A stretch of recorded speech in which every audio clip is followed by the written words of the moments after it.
I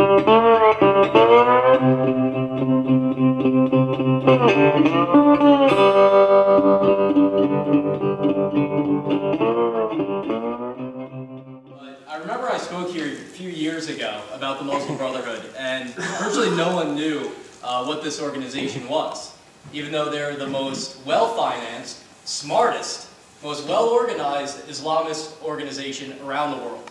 They have been since 1928, but now everyone's heard of the Muslim Brotherhood because they've taken over Egypt, and because everyone's concerned about them, and you have this big debate going on about what their true intentions are, how they compare to groups like Al-Qaeda, and what they're really all about, because there's a lot of deception that's involved, there's a lot of tricks, and there's a lot of gray areas involved in the Muslim Brotherhood, and it becomes very hard to diagnose what their plans are, what they're about, what their ideology is, and how it varies from one branch of the Brotherhood to another.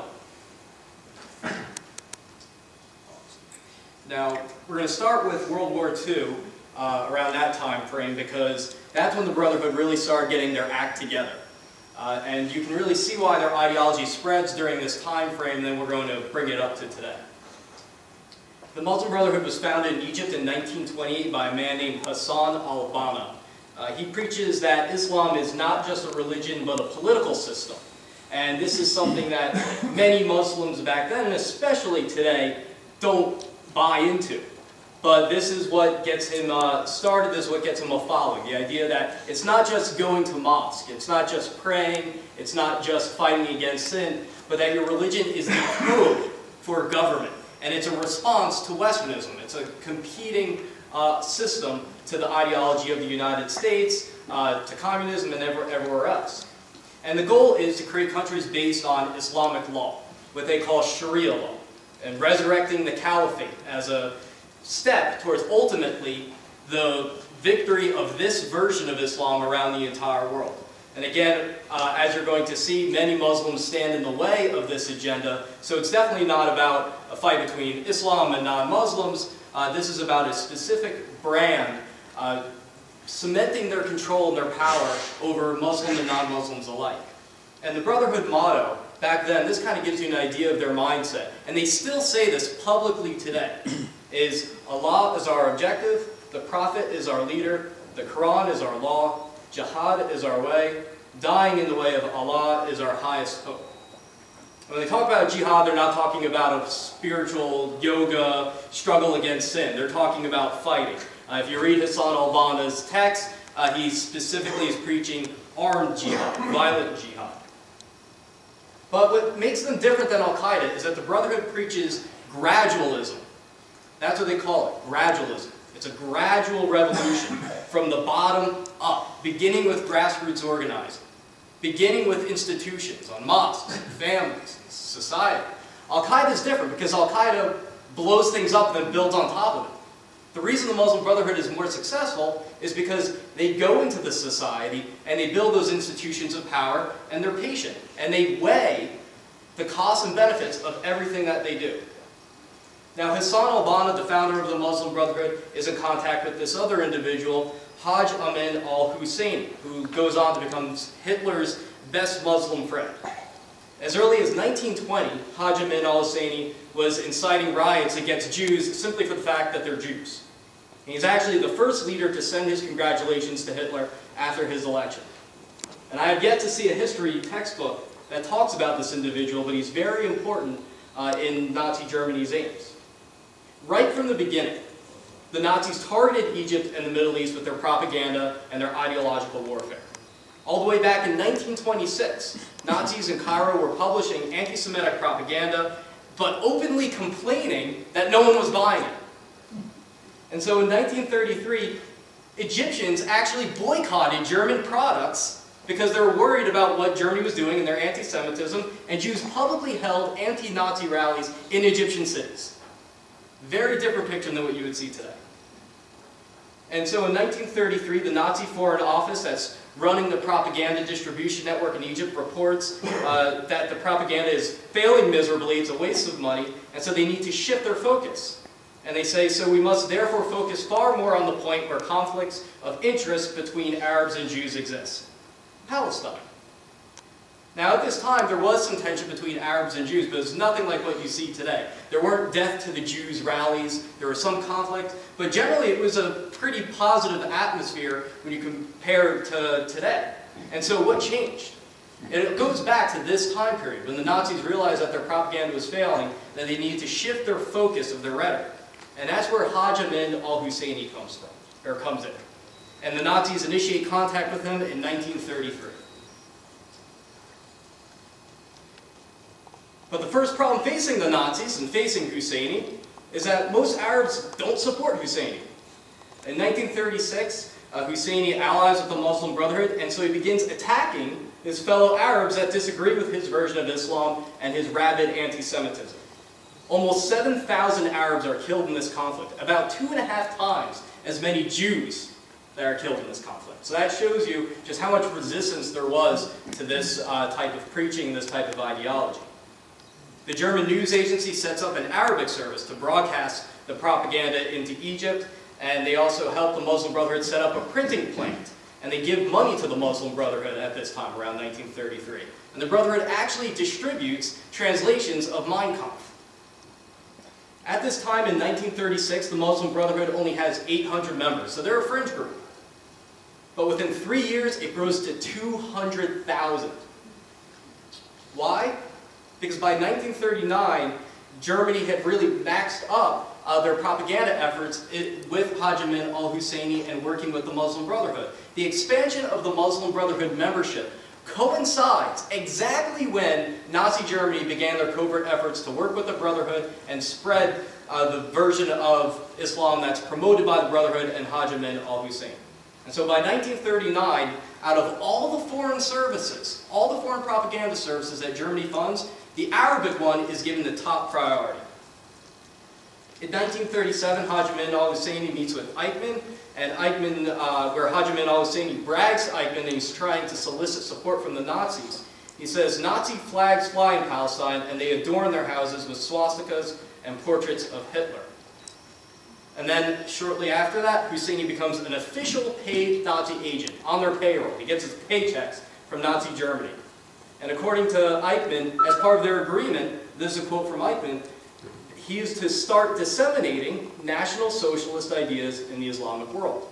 So he becomes the face of the Nazi propaganda effort. So this is truly an alliance between Nazism and this version of radical Islam. At this point, the British have had enough of them because they're running Palestine. They kick Husseini out. He goes to Lebanon, then he goes to Iraq, eventually goes to Italy, and then he ultimately ends up in Germany. Now that's a picture of Hitler meeting with Haj Amin al-Husseini on November 24th, 1941. And at this meeting, Hitler promises to make him the Führer of the Arab world. He offers to basically resurrect the caliphate, and Haj Amin al-Husseini will be the guy that runs with it. And one of the demands that Haj Amin al-Husseini makes of Hitler and the other Nazi officials is that he'd get to be the one that executes the Jews. When the Mufti moves to Germany, Haj Amin al-Husseini is the Mufti. He's the Grand Mufti of Jerusalem, the highest Muslim religious authority there. He gets a mansion that was confiscated from a Jew. He also gets funded with confiscated Jewish money. And he gets about $10,000 a month from the Nazi regime. And so Husseini uses this funding to broadcast his pro-Nazi propaganda into the Arab world, into Russia, and he also oversees the recruiting of Muslims into military units, including what's called the Hanshar Brigades, which is known as the most vicious radical Islamic force within the Nazi military. And they're deployed in the Balkans, and they basically operate as terrorists. They're not a very good fighting force. They just carry out genocide, kill people randomly, and that's about it. Now, in some cases, Husseini is even more anti-Semitic than the Nazis are. He actually used his influence with the Nazis to stop them from agreeing to prisoner exchanges where Jews would be allowed to escape and go to Palestine. So there would be talks between the Allies, different forces, and the Nazis about how to get Jews out of Eastern Europe so that they go to Palestine, just so that they can have a chance to live. And the Nazis entertain these ideas because they want some of their prisoners released. But Haj Amin al-Husseini has so much influence and so much hatred for the Jews that he steps up and he says, no, you can't do that, and they listen to him. Now, another high-level Nazi official that has ties to Husseini says that a link is created between Islam and National Socialism on an open, honest basis. And the reason I include that quote is because it's showing you that the entire hierarchy of the Nazi regime was on board with this idea. This wasn't just one official working with Haj Amin al-Husseini, working with the Brotherhood. This was very much a policy that all of them embraced.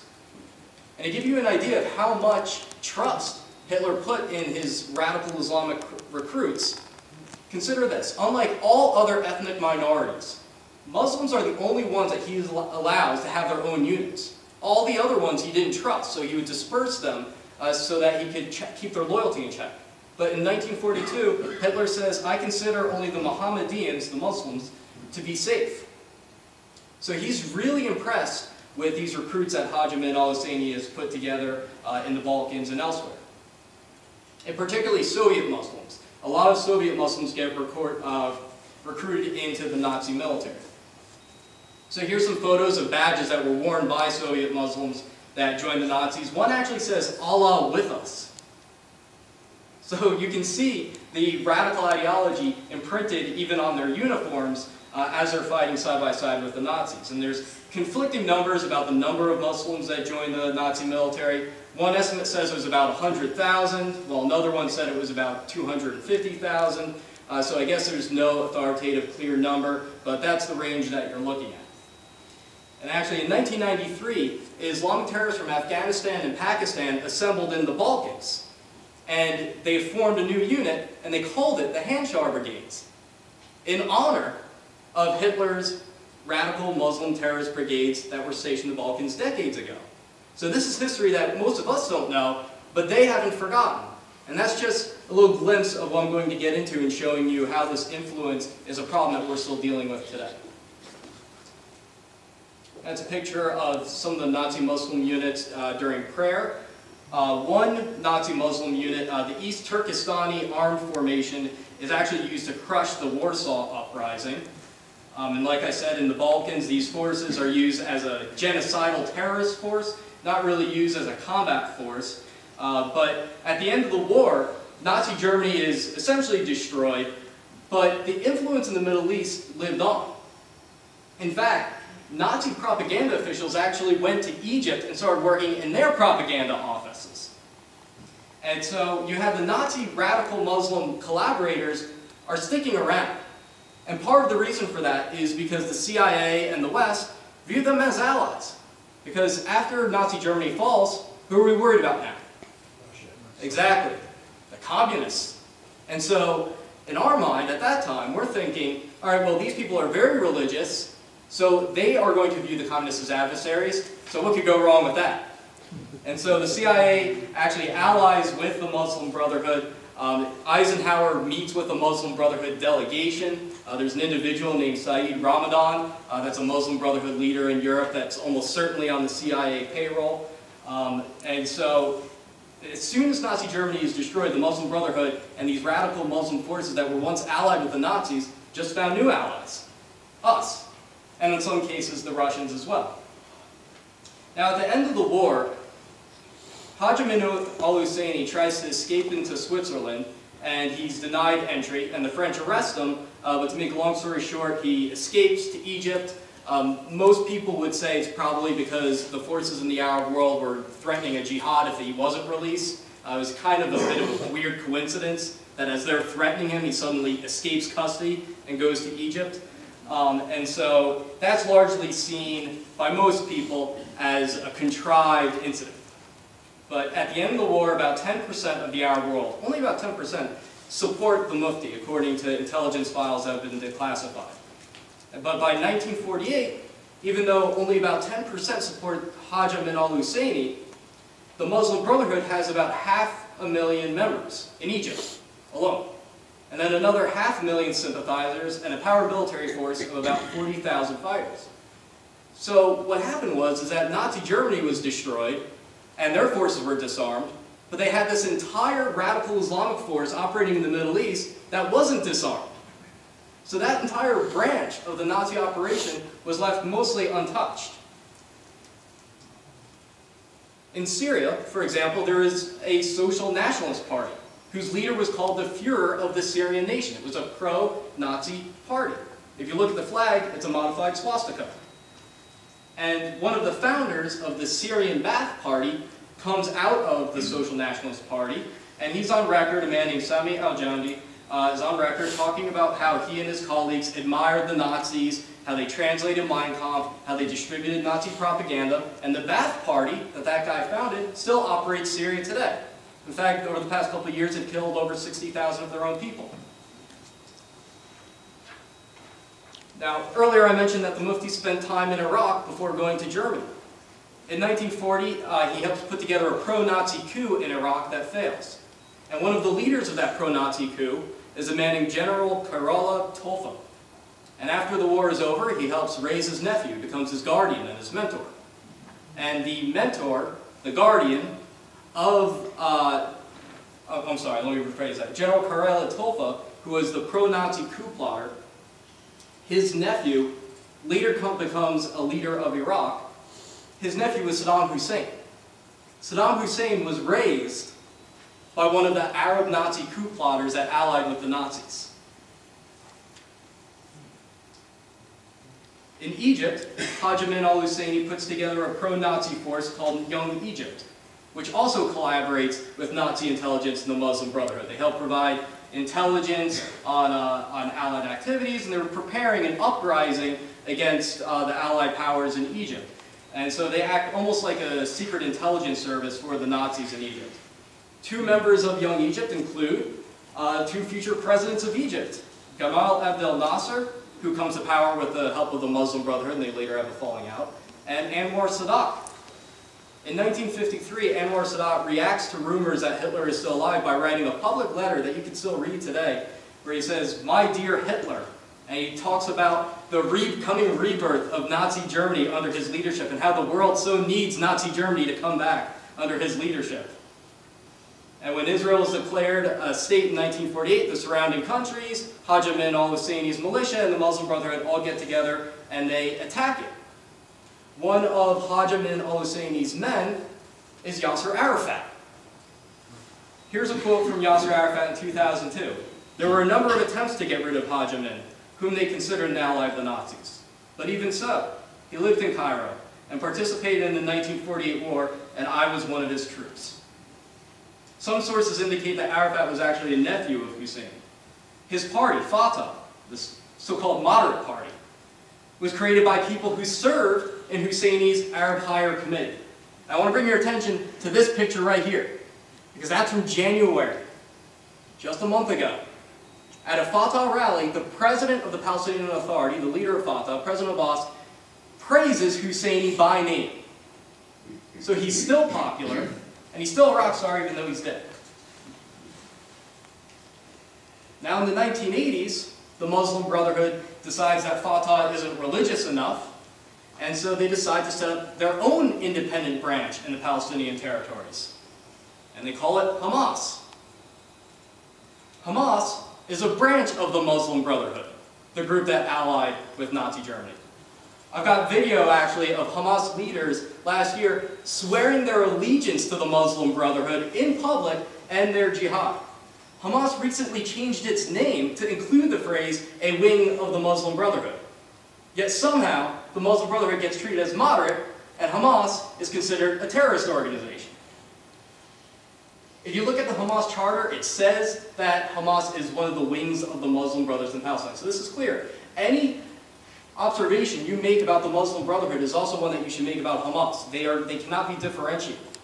And I also want to bring your attention to Article 7 of Hamas's charter so you get an idea of their mindset. In Article 7 it says, "The time will not come until Muslims will fight the Jews and kill them, until the Jews hide behind rocks and trees which will cry, 'O Muslim, there is a Jew hiding behind me, come on and kill him.'" Imagine if that was in our Constitution. It's in Hamas's Constitution, yet it gets very little attention. Now during World War II, the Nazis also broadcasted in Farsi, the language spoken in Iran. And they broadcast this radio every single night into Iran, and the Iranian government, led by the Shah, actually is on a friendly basis with Nazi Germany, so a lot of influence gets in there. One of the people who reportedly listens to these Nazi broadcasts every single night is Ayatollah Khomeini, the founder of the current Iranian regime. He was also mentored by the Devotees of Islam, which was a group that is kind of a Muslim Brotherhood affiliate of the Shiite branch of Islam. Now, like I said, after World War II, the CIA teams up with the Muslim Brotherhood. They view them as a common adversary of the atheist communists. We ally and pay, beginning at least around 1953, Saeed Ramadan, European Muslim Brotherhood leader. President Eisenhower even meets with the Muslim Brotherhood delegation. And in 1957, it goes beyond just developing that positive relationship. The CIA actually draws up a covert plan to promote, in their words, the Holy War, which is the specific ideology of the Muslim Brotherhood to use against the communists. And that begins a flirtation with the Brotherhood that continues until today. When the Muslim Brotherhood is kicked out of Egypt, members scatter across the region, and they especially go to Saudi Arabia. And there, many of them become teachers because they have degrees. The Muslim Brotherhood is a very well-educated organization. A lot of them are scientists, religious scholars. Almost all of them have impressive degrees. And so when they go to Saudi Arabia and they're looking for jobs, the universities hire them. And one Brotherhood teacher in Saudi Arabia is a man named Abdullah Azam. And he comes across a student who's especially dedicated to his version of Islam. And they become best friends, and he starts mentoring this young student, and he gets him involved in the jihad against the Soviets in Afghanistan. That young student, who was mentored by a Muslim Brotherhood teacher in Saudi Arabia, was Osama bin Laden. Osama bin Laden was mentored by a top Muslim Brotherhood preacher. Al-Qaeda, just like Hamas, came out of the Muslim Brotherhood even though they're independent now. The current head of Al-Qaeda, Ayman al-Zawahiri, originally led an Egyptian Muslim Brotherhood splinter group, a group called the Egyptian Islamic Jihad. Khalid Sheikh Mohammed, the guy that designed the 9/11 attacks and former number 3 man in Al-Qaeda, was a member of the Muslim Brotherhood since he was 16 years old. Now let's bring this up even closer to today. I want to bring your attention to a man named Yusuf al-Qaradawi. He is the spiritual leader of the Muslim Brotherhood. And he has an audience of about 60 million people through his show on Al Jazeera every single week. Now take a look at what he says here. He says, the last punishment was carried out by Hitler. Allah willing, the next time will be at the hands of the believers, at the hands of Muslims. The spiritual leader of the Muslim Brotherhood, a man with an audience of 60 million people every single week, one of the most influential people in the Muslim world, is preaching that Muslims should carry out the next stage of Hitler's plan.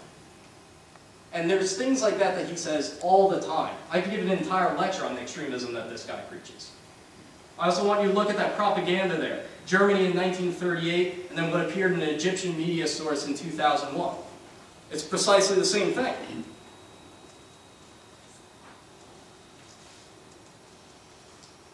Now the reason this is concerning is because the Muslim Brotherhood, with good reason, believes that their time has come. After decades of suppression, it's now rising to the forefront in the Middle East, thanks to what's been called the Arab Spring. And the Arab Spring began in Tunisia. Most people think it began in Egypt. It actually began in Tunisia, where a pro-Western dictator fell. And they held elections, and the Islamist Nahda party, which is ideologically the same thing as the Muslim Brotherhood, won a plurality of the vote with 42% in October 2011. So the bad news is, obviously, the Brotherhood's winning elections. And their audience is huge, 42%. But the good news is, that means almost 60% of the population didn't vote for them. And if you consider how the Muslim Brotherhood has had such a monopoly on influence in these countries, that's a very good thing. So that shows that there are huge amounts of people in the Muslim world that we can count on as allies in the struggle against this type of ideology. In Egypt, the Brotherhood, and forces even more radical than the Brotherhood, yes, there are forces even worse than the Brotherhood, took 72% of the parliament in January of 2012. Then the Brotherhood's support declined, and in June, they won the Egyptian presidency with 52% of the vote. Now, since then, they've lost a lot of support, and that's because the Egyptian president, Mohamed Morsi, the Brotherhood candidate, has engaged in a very provocative power grab. They've put together a radical constitution that makes Sharia law the law of the land, and they didn't include the other parties in that discussion really, and they basically rammed it down the people's throats. So the fact that the Muslim Brotherhood won the presidential election in Egypt is very frightening, but keep in mind 52% of the vote isn't a huge majority. They didn't have much room to lose support, and they've definitely lost that. There's still protests going on right now. Actually, I just saw an article about some protesters are doing the Harlem Shake right now in front of the Muslim Brotherhood headquarters in Egypt. Now, part of the reason that the Muslim Brotherhood is so successful is because they've adopted Western terms. This is an extremely important point, because this is what separates them from Al-Qaeda. On 9/11, we woke up not to radical Islam, we woke up to Al-Qaeda. We're used to the guys, the big beards, that scream Allahu Akbar, that say they're going to kill you, and then they come and they kill you. It's a pretty easy thing to understand, they're pretty honest. The Brotherhood has been at this game since 1928, and they've been operating in the West for a long time. Most people don't know this, but Mohammed Morsi, the president of Egypt, the Brotherhood guy, was almost certainly recruited into the Brotherhood when he was studying in California. So they've adapted to our culture a bit, and they've adopted popular terms like democracy, human rights, and you won't hear Al-Qaeda use those terms, and they make us feel good, but their version of what that is completely different than ours. And they're also not afraid to engage in sheer deception. The Brotherhood first said that they wouldn't even try to win a majority of the Egyptian parliament. They now control 72%. They swore up and down to every English-speaking audience that they could that they wouldn't even run a candidate for president. They now control the Egyptian presidency. They said that they would include all the parties in putting together a constitution that the country approved of. They didn't. You now have their version of Sharia law as a form of governance throughout the land. But again, here's the good news, is the fact that millions of Muslims do not follow this ideology. Is that despite the fact that the Brotherhood is the most well-organized, most well-financed Muslim party in the world, that they still haven't been able to win a monopoly, even though they have these huge, huge advantages over any other rival party. And Libya is a fantastic example of that. I remember talking to people who were in Libya, and everyone was certain that the Brotherhood was going to just walk to power, because they were the only ones with an organization on the ground, the only ones with an infrastructure. The election happened, and it was a landslide defeat for them. And so that was a very, very positive development that we can talk about later, but what that shows is that it's not always a given that the Brotherhood's going to win these elections in the Muslim world. There are definitely more secular, more liberal elements there that can compete with them effectively. Now, earlier I mentioned that the Brotherhood was operating in the United States, and this is a little bit more of a controversial point, but it's one that can be very easily proven. As far back as the 1960s, the Muslim Brotherhood started setting up shop here in the United States. And the first operation they set up was called the Muslim Students Association in 1963. The reason they did this was because they saw that the Muslim community in America was growing, and they wanted to be the leaders of it.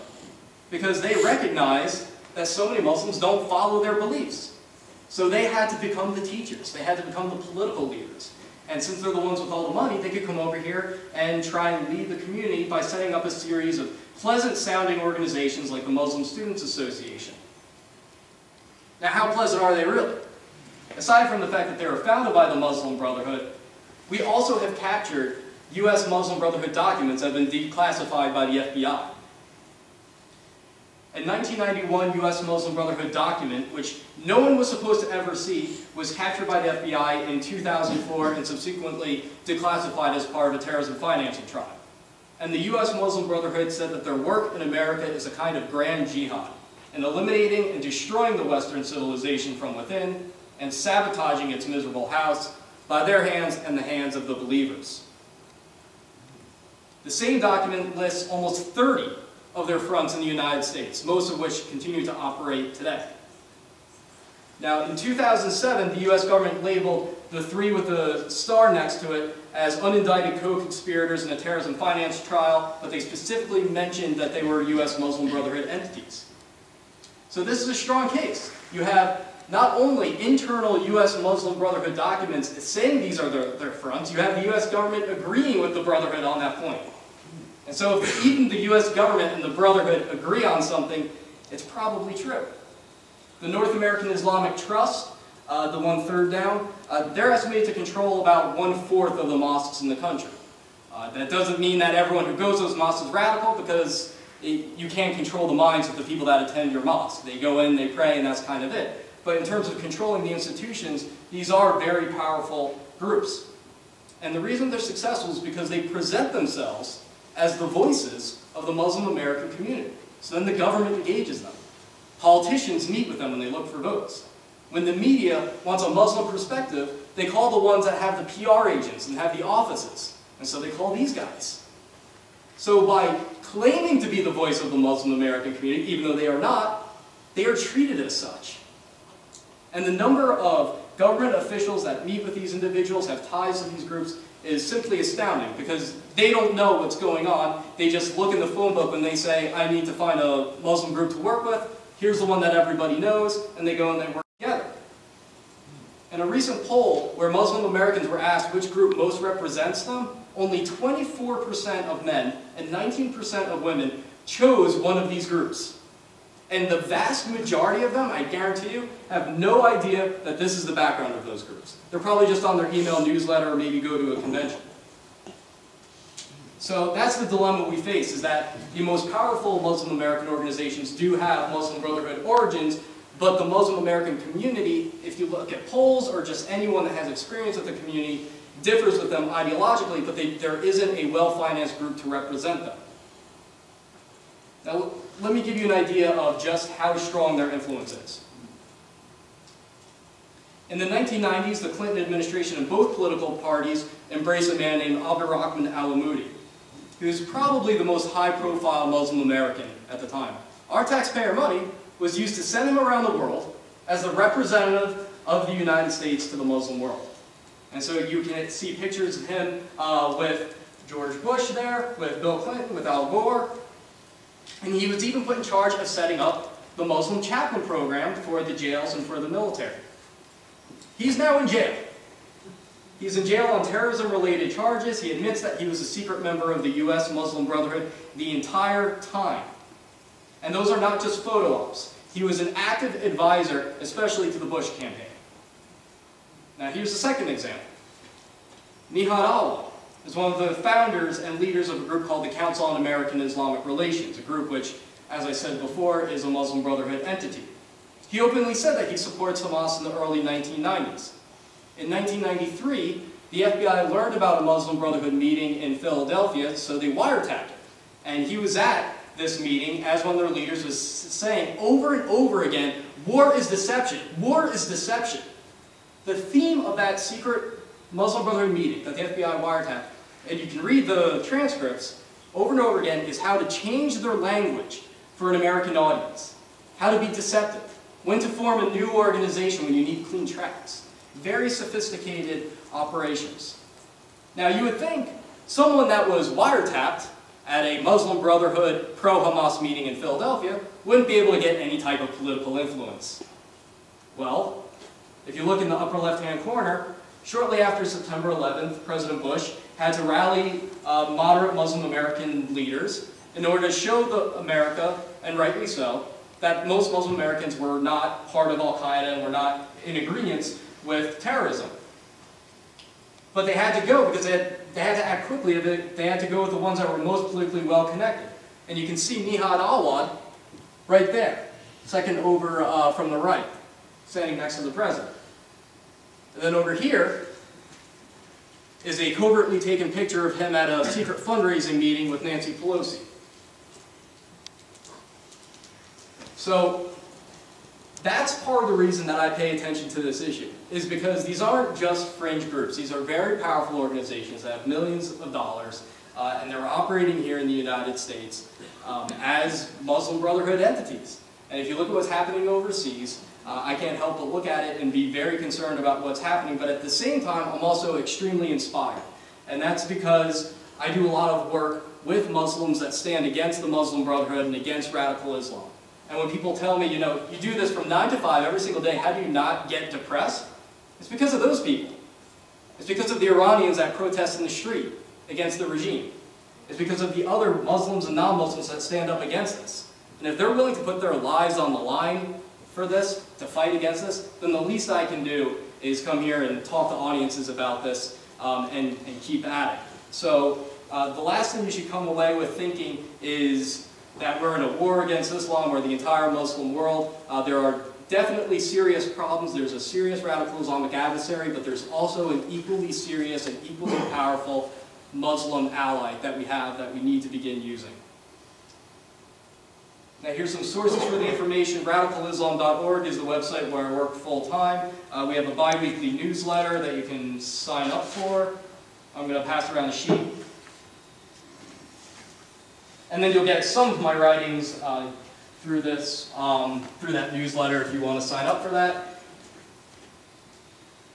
And if you're on YouTube and you're looking for a good video about the Muslim Brotherhood, particularly in Europe, there's this video called Freedom, Equality, and the Muslim Brotherhood. And it's by my friend Walid al-Kubaisi, who's an Iraqi Muslim that moved to Norway. And it's all about the Muslim Brotherhood from a Muslim perspective, from the perspective of a Muslim that has engaged them and is worried about them. And so that's something that if you're looking for more information about, definitely check that out. He has a lot of interviews with other Muslims that have had positions with the Muslim Brotherhood or have encountered them in other ways. So that's something I definitely recommend that you check out. And with that, I'll go to Q&A.